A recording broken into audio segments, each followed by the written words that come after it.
Welcome, Dr. James Beckett, Sports Card Insights, another card wall video episode from Greg Maddux up through Mickey Mantle. So I think this will get a little bit more action because I've got a few interesting Mantle cards, but everything in order. So starting with Greg Maddux, this is an executive proof.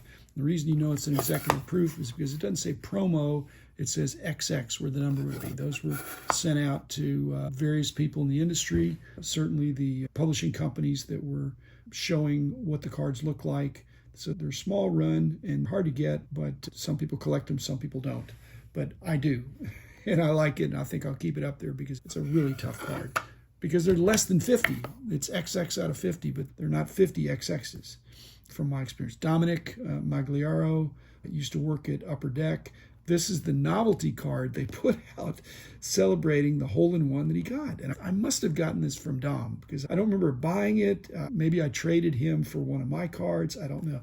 And the interesting thing here on the back, it looks like he's being congratulated by Michael Jordan. And you look down there, you see the Jordan signature. Now, if you look closely, it's Larry Jordan, whom I have met, and that Dominic knew that was a long time worked for Upper Deck. Anyway, Dominic was a character, and I'm not sure he's going to be on the wall forever, but to put him up there in case somebody from Upper Deck comes over, that'd be cool. Frank Mahavlich, the interesting thing about this card is it's a 66, 67 Topps USA test card. I tried to get not just test issues, but type cards for every set.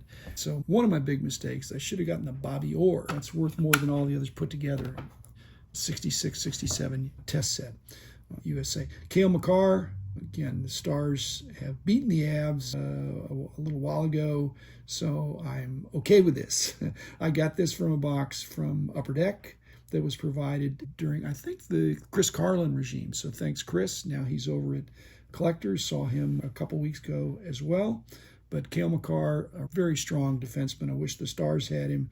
But this was a great pull from a box that I immediately said I'm putting it on my wall, and I'll keep it on my wall.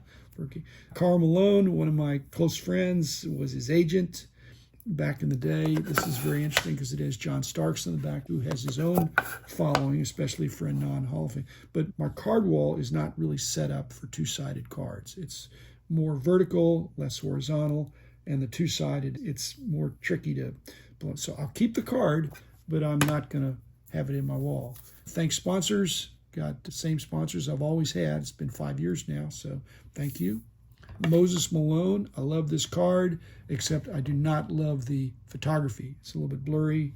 It's showing him close to the basket, either a putback or a rebound. That guy was just amazing rebounder, but I don't think he's going to make the wall, and it's not that this was out of focus. I think all the cards are a little bit out of focus.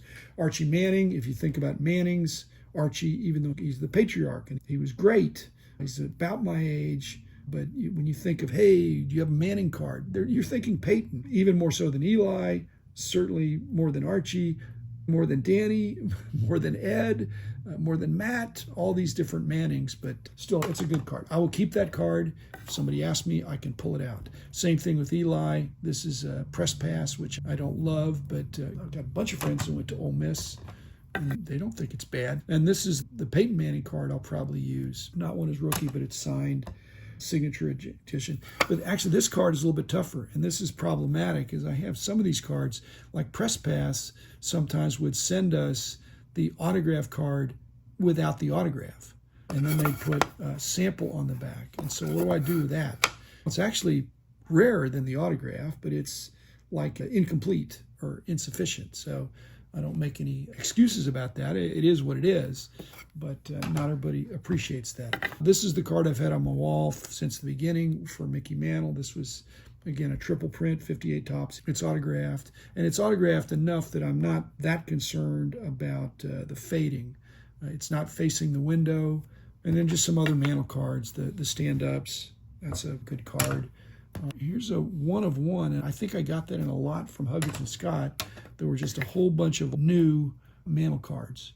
In fact, I did, and they were all graded, and the reason I got them is because they were graded BGS 9.5s. There's a bunch of them. And this is Ted Williams and Mickey Mantle together, two great hitters, and then finally this more obscure Mantle sticker stamp thing.